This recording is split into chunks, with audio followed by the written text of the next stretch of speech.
करते हैं कोलकाता के लॉ कॉलेज की फर्स्ट ईयर की छात्रा के साथ कॉलेज कैंपस में हुई गैंगरेप की घटना के बारे में।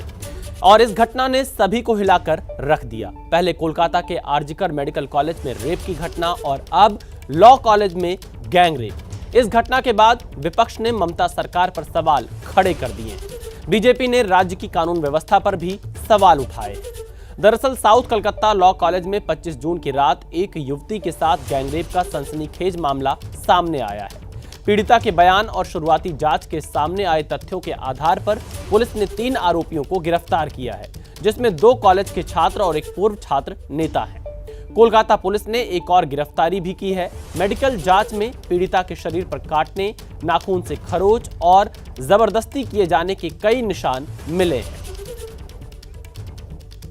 कोलकाता के साउथ कलकत्ता लॉ कॉलेज में हुई गैंगरेप की घटना ने पूरे बंगाल को झकझोर कर रख दिया। बड़ी खबर यह है कि इस मामले में कोलकाता पुलिस ने अब कॉलेज के सुरक्षा गार्ड को भी गिरफ्तार कर लिया है। ये इस वक्त की बड़ी खबर है कि कॉलेज के सुरक्षा गार्ड को भी गिरफ्तार किया गया। इससे पहले 3 आरोपी छात्रों को गिरफ्तार कर चुकी है पुलिस। गैंगरेप मामले में अब तक 4 आरोपियों की गिरफ्तारी हो चुकी है। इनमें से एक पूर्व छात्र नेता है, जबकि 2 मौजूदा छात्र हैं। तो कोलकाता गैंगरेप केस में एक और गिरफ्तारी हुई है। कॉलेज के सुरक्षा गार्ड को गिरफ्तार किया गया है और इस मामले में अब तक 3 आरोपियों की पहले ही गिरफ्तारी हो चुकी थी। कुल 4 आरोपियों की गिरफ्तारी हुई है। तो एक गार्ड गिरफ्तार किया गया है लॉ कॉलेज का। अब इस मामले में पुलिस जांच कर रही है। 3 आरोपियों को 4 दिन की पुलिस हिरासत में कोर्ट ने भेज दिया है। ये इस वक्त की बड़ी खबर है। अब तक इस मामले में क्या क्या हुआ है आपको बता रहे हैं। 25 जून को लॉ छात्रा के साथ गैंगरेप हुआ। आरोपियों में 3 कॉलेज के ही छात्र बताए जा रहे हैं। तो ये बड़ी जानकारी सामने आ रही कि सुरक्षा गार्ड को गिरफ्तार कर लिया गया है।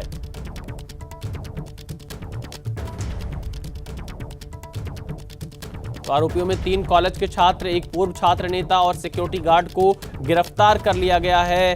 और आरोपियों के तस्वीरें भी हम आपको लगातार दिखा रहे हैं जिनके ऊपर ये आरोप लगा है गैंगरेप का।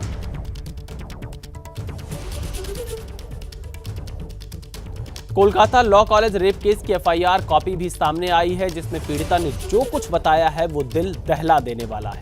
कैसे राजनीतिक रुतबे का इस्तेमाल कर आरोपियों ने इस वारदात को अंजाम दिया। पीड़िता ने बताया है कि कॉलेज के गार्ड को गार्ड रूम से बाहर जाने को कहा गया ताकि आरोपी अंदर छेड़छाड़ कर सके। पीड़िता ने गार्ड से मदद की भीख मांगी, लेकिन मना कर दिया गया। यूनियन रूम का गेट अंदर से बंद कर कहा गया कि टीएमसी के प्रति वफादारी साबित करनी है। हॉकी स्टिक से पीटा गया। प्रेमी की हत्या की धमकी दी गई। माता पिता को गिरफ्तार करने की भी धमकी दी गई।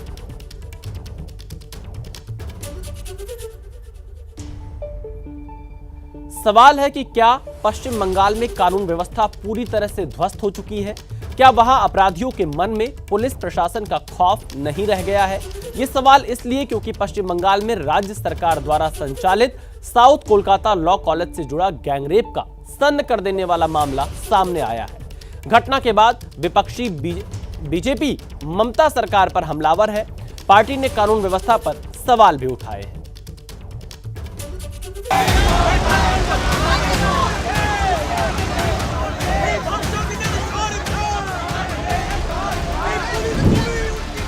छात्रों का यह सैलाब कोलकाता के लॉ कॉलेज के बाहर उमड़ा है। हाथों में तख्तियां लिए छात्र न्याय की मांग कर रहे हैं। दक्षिण कोलकाता के इसी कॉलेज ने साल भर पुराने आरजीकर मेडिकल कॉलेज की घटना को फिर से जिंदा किया है। 25 जून यानी बुधवार को इसी लॉ कॉलेज में एक छात्रा के साथ गैंगरेप हुआ। गैंगरेप की वारदात को ग्राउंड फ्लोर में मौजूद गार्ड रूम में अंजाम दिया गया। दक्षिण कोलकाता के कस्बा इलाका जहाँ पे हम अभी खड़े हैं, ये जो साउथ कलकत्ता लॉ कॉलेज है, यहाँ पे 25 तारीख शाम के 7:30 से 10:30 बजे तक यहाँ पे एक गैंगरेप का घटना घटा था, जहाँ पे 3 स्टूडेंट को गिरफ्तार किया गया है। जिसके ऊपर ये घटना घटा वो भी इसी कॉलेज की छात्रा थी।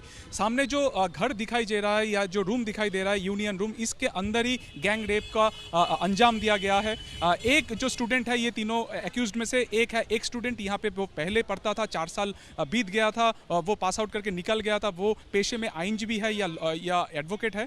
उसके साथ और 2 वर्तमान स्टूडेंट है जो अभी भी यहाँ पे पढ़ते थे। बताया जा रहा है कि आरोपियों ने छात्रा को किसी को न बताने की धमकी दी थी, लेकिन पीड़िता ने पुलिस में शिकायत दर्ज कर दी। जिसके बाद कोलकाता पुलिस ने तीनों आरोपियों को गिरफ्तार कर लिया। आरोपी मनोजीत मिश्रा और जैब अहमद को गिरफ्तार किया गया।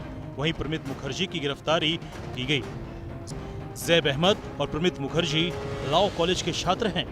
आरोपी मनोजीत मिश्रा 4 साल पहले ही कॉलेज पूरा कर चुका है और अभी एडवोकेट है। बीजेपी ने मनोजीत मिश्रा के तार टीएमसी से जोड़कर ममता सरकार को निशाने पर लिया है। ये तस्वीर बीजेपी आईटी सेल के हेड अमित मालवीय ने पोस्ट की है। पहली तस्वीर में आरोपी मनोजीत मिश्रा ममता बनर्जी के भतीजे और सांसद अभिषेक बनर्जी के साथ नजर आ रहा है। दूसरी तस्वीर में आरोपी ममता सरकार में मंत्री चंद्रिमा भट्टाचार्य के साथ नजर आ रहा है। वहीं तीसरी तस्वीर में मनोजीत टीएमसी काउंसलर और ममता की रिश्तेदार काजरी बनर्जी के साथ नजर आ रहा है। जब एक चीफ मिनिस्टर जो होम मिनिस्टर भी है, जिस तरीके की अगर कोशिश करेंगे कि रेप की घटनाओं को दबाने के लिए, तो ऑब्वियसली जो क्रिमिनल्स है उनको लगेगा कि सरकार हमारी तो दोस्त है और हम जितने मर्जी रेप करते जाए। लॉ कॉलेज में लगे ममता बनर्जी और अभिषेक बनर्जी के होर्डिंग को भी बीजेपी हाईलाइट कर रही है। हालांकि ममता सरकार 12 घंटे में तीनों आरोपियों को पकड़कर अपनी पीठ थपथपा रही है। 12 घंटे में जब ये कंप्लेंट कलकत्ता पुलिस तक गई, कलकत्ता पुलिस तुरंत ही जो 3 जन आरोपी हैं उनको पकड़ के पुलिस के कस्टडी में रख के अब जो है तहकीकात चल रही है। जैसे जैसे पीड़िता ने कहा ठीक उसी तरीके से उन तीनों को उठवा के अब पुलिस में जैसे इन्वेस्टिगेशन चल रही है। कॉलेज कैंपस के भीतर एक छात्रा का रेप हो गया। मूल आरोपी कौन है? तृणमूल कांग्रेस का नेता। उसका साथ 2 कौन है? वो तृणमूल कांग्रेस का कार्यकर्ता। और ये प्रैक्टिशनिंग लॉयर है। तृणमूल कांग्रेस का सारे नेताओं का साथ उसका तस्वीर है। क्या करेंगे पुलिस? पूरा एडमिनिस्ट्रेशन का पॉलिटिसाइज कर दिया गया। साउथ कोलकाता के लॉ कॉलेज में हुई गैंगरेप की घटना पर राष्ट्रीय महिला आयोग भी एक्शन में है। डीजीपी से पूरी रिपोर्ट तलब की गई है। Shocking. As a mother, as a woman of West Bengal, I'm really very annoyed. Not only from NCW side, we have taken suo motu cognizance. We have asked DG Police to answer within 72 hours in details, including arrests, sections, crime scene examination, medical examination, everything within 72 hours. And I feel physically. RG Kar medical college में ममता सरकार back foot पर थी। इस बार भी आरोपियों के तार TMC से जुड़े हैं। कानून व्यवस्था का ये मुद्दा आने वाले चुनाव में टीएमसी पर भारी पड़ सकता है। गृह मंत्रालय की कमान भी दीदी के ही हाथ है। तो पश्चिम बंगाल की इस घटना को लेकर लगातार सवाल खड़े हो रहे हैं कि क्या पश्चिम बंगाल में कानून व्यवस्था है या नहीं है। हमारी संवाददाता इस वक्त उमा पॉल हमारे साथ फोन लाइन पर जुड़ चुकी हैं। उमा, क्या कुछ अब तक इस केस में आगे बढ़ता हुआ दिखाई दे रहा है? पश्चिम बंगाल की पुलिस क्या बड़ी कार्रवाई करेगी? क्योंकि इससे पहले हमने आरजीकर कॉलेज की घटना देखा था और अब लॉ कॉलेज में गैंगरेप की घटना ने पश्चिम बंगाल सरकार पर सवाल खड़े कर दिए हैं। देखिए, मैं आपको बता दूं कि साउथ कोलकाता लॉ कॉलेज की घटना पर 3 आरोपी पहले ही गिरफ्तार हो चुके हैं और चौथा भी गिरफ्तार हो चुका है। ये चौथा कौन है? ये वही सुरक्षा गार्ड है जो बिल्कुल वारदात के मौके पर मौजूद था, लेकिन पीड़िता ने बताया था कि उस गार्ड ने कोई हेल्प नहीं किया, कोई भी सहायता नहीं की, क्योंकि उस सुरक्षा गार्ड के जो रूम में है उसी गार्ड रूम में ये इस वारदात को अंजाम दिया गया था, लेकिन गार्ड वहां पर मौजूद था और गार्ड को निकाल दिया गया था। आज बिल्कुल उसी गार्ड को गिरफ्तार कर लिया गया है और जो लॉ कॉलेज का सीसीटीवी फुटेज है, उस सीसीटीवी फुटेज को खंगालने के बाद ही ये सब देखा गया है कि वो वहां पर मौजूद था। हालांकि ऐसा नहीं था कि जब ये वारदात को अंजाम दिया जा रहा था वो सुरक्षा गार्ड कहीं जाके कॉलेज अथॉरिटी को बताए कि ये घटना हो रही है, ऐसा हो रहा है। वहां पर एक चिल्लाने की आवाज आ रही है, एक पीड़िता है वहां पर है। वैसे वो फर्स्ट ईयर स्टूडेंट है, ऐसा नहीं है कि वो लोग स्टूडेंट नहीं है। और जिन लोगों ने इस वारदात को अंजाम तक पहुंचा पहुंचाया वो भी स्टूडेंट थे, और जो मनोजीत मिश्रा का जो नाम आ रहा है वो भी एक स्टूडेंट है, वकालत भी करता है। ऐसा नहीं है कि वो लोग किसी को नहीं जानते थे, लेकिन इसके बावजूद गार्ड ने खबर नहीं दी।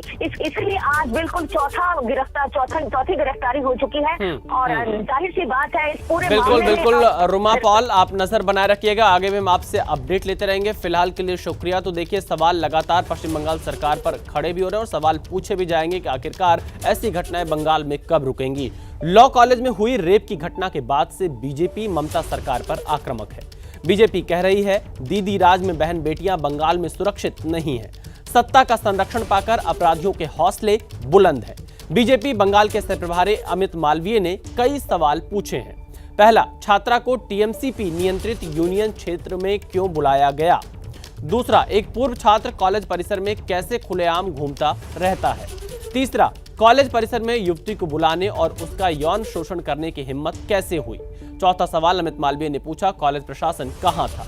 और पांचवां, जब पीड़िता मदद के लिए चिल्ला रही थी तो किसी को क्यों नहीं पता चला? ये सवाल अमित मालवीय ने पश्चिम बंगाल की सरकार से पूछे हैं।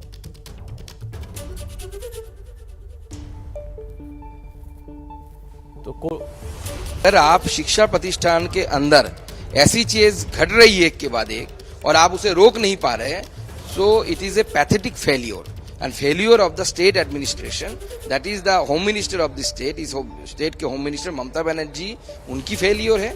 और उसके साथ साथ मुझे लगता है कि इन सब एजुकेशन इंस्टीट्यूट के साथ जो मंत्रालय जुड़े हुए हैं उनके लिए भी एक बहुत बड़ी एक धब्बा है। और मुझे तो लगता है कि इसका रिस्पॉन्सिबिलिटी लेते हुए किसी को तो रिस्पॉन्सिबिलिटी लेना चाहिए। सब बोल रहे हैं कि हर जगह में हम पुलिस नहीं रख सकते। एक फर्स्ट ईयर की स्टूडेंट के साथ अगर ऐसी घटना घटती है, उसको पद का झांसा देकर इस तरीके की घिनौनी काम किया गया, तो और क्या बाकी रह गए होने के लिए? अगर इस तरीके का फेल्योर आपको हो रहा है तो आपको अपने पद पर बने रहने की कोई अधिकार नहीं है। बंगाल की जो लॉ एंड ऑर्डर धीरे धीरे कहाँ जा रहा है। लॉ कॉलेज में खुलेआम एक विद्यार्थी का बलात्कार होता है यूनियन लीडर के द्वारा, वो भी टीएमसी का। मेडिकल कॉलेज में डॉक्टर का ऊपर बलात्कार होता है। चुनाव के बाद सारे आम नागरिक का ऊपर बम मारा जाता है, एक लड़की की मौत होती है। ममता बनर्जी को दिखता नहीं है सब, अगर ये उजागर हो गया तो उसको बचाने में आ जाते हैं। तो लगातार इस तरह घटना हो रही है जिससे कि बंगाल के लोग, विशेष करके महिलाओं की कोई सुरक्षा नहीं है, वो घर से निकलने में डरती है। ये किसी सभ्य जगत में ऐसा नहीं होता है जो देखने को मिल रहा है, और जो रक्षक है वही भक्षक बन चुके हैं। कोलकाता गैंगरेप मामले पर बीजेपी ने ममता सरकार को घेरा। बीजेपी नेता लॉकेट चटर्जी को ममता सरकार पर प्रहार किया है। बंगाल में बेटियों के साथ अत्याचार, यह कहना है लॉकेट चटर्जी का। बंगाल में रेप कैंसर की तरह बीमारी है, लॉकेट चटर्जी का यह मानना है। रेप केस की सीबीआई जांच होनी चाहिए। लॉकेट चटर्जी ने मांग कर दी है कि इस गैंगरेप की सीबीआई जांच होनी चाहिए। ममता बनर्जी पहले बेटियों को बचाएं। ममता बनर्जी को शर्म है तो इस्तीफा दें। इस्तीफे की भी मांग कर दी लॉकेट चटर्जी ने। कितना दिन हम शर्म का बात है बोले। लास्ट 2024 अगस्त में ये आरजीकर का घटना हुआ था। आज 1 साल हो गया, और 1 साल में हम लोग क्या मना रहे हैं? हम लोग आरजीकर केस का और एक आरजीकर वाला केस जैसा ऐसा ही बना रहा है टीएमसी सरकार ने, पश्चिम बंगाल का सरकार ने। उसमें लेडी का मौत हो गया था, इसमें लेडी भगवान के शुक्र से अभी बचे हुए हैं। तो 2011 to 2025 एक के बाद एक महिला के ऊपर अत्याचार होते हैं। और आप कामदुनी, काकद्वीप, पार्क स्ट्रीट सब देखेंगे, ममता बनर्जी को पूछेंगे, बहुत ही छोटा घटना है, बहुत ही छोटा, इसके साथ कोई अफेयर था, ऐसा कुछ था, ऐसा बोल के बस चले जाते हैं। कोलकाता गैंगरेप मामले को लेकर कांग्रेस ने ममता सरकार पर सवाल खड़े किए हैं। कांग्रेस नेता अधीर रंजन चौधरी ने आरोप लगाया कि कॉलेज के सभी पदों पर टीएमसी के नेताओं का कब्जा है, जो कॉलेज में रेप और गैंगरेप की जैसी वारदातों को अंजाम दे रहे हैं। तो कांग्रेस पार्टी ने भी ममता सरकार पर हमला बोला। देखिए, कलकत्ता की नई बात नहीं। 10 महीना पहले इसी कलकत्ता में एक जाने माने बड़े प्रसिद्ध अस्पताल आरजीकर, उस आरजीकर कॉलेज के अंदर, मेडिकल कॉलेज के अंदर एक डॉक्टर, महिला डॉक्टर, उनको साथ बलात्कार हुई थी और साथ साथ उनको हत्या भी कर दिए गए थे। आज तक उनकी इंसाफ नहीं मिली। उन पिता माता भटक रहे हैं, कहीं इंसाफ नहीं मिले अब तक। 10 महीने बाद फिर उसी कलकत्ता में सिटी ऑफ जॉय में, कलकत्ता को सिटी ऑफ जॉय माना जाता, उसी कलकत्ता में ममता बनर्जी की जो घर महज कुछ मीटर की फर्क में दिन दहाड़े उसी कॉलेज की जो स्टूडेंट जो कानून शिक्षा लेने की गई थी, कानून शिक्षा लेने के बाद वो लोगों को मदद करेंगे, कानूनी मदद करने के लिए वो वकील बनना चाहते, बैरिस्टर बनना चाहती थी, उन पे ही टीएमसी पार्टी के नेता यूनियन रूम में बुलाकर छेड़खानी की बाद में गार्ड रूम में जाकर सामूहिक बलात्कार भी